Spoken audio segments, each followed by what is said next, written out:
மசாலா எப்படி செய்யணும்னு தான் பார்க்க போகிறோம்.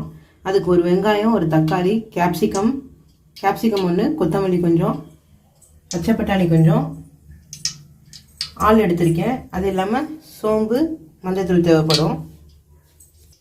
இப்போ எண்ணெய் ஹீட் ஆகிடுச்சு. இப்போ கொஞ்சம் சோம்பு சேர்த்துக்கலாம். சோம்பு பொரிஞ்சிடுச்சு. இப்போ வெங்காயம் சேர்த்துக்கலாம். இப்போ கருவேப்பிலை ஆட் பண்ணிக்கலாம்.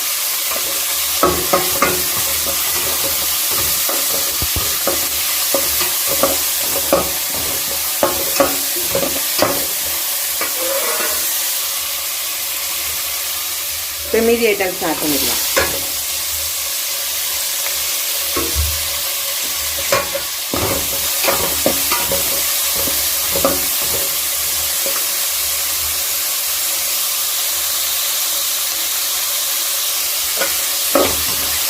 இது எல்லாம் சேர்ந்து நல்லா வேகணும்.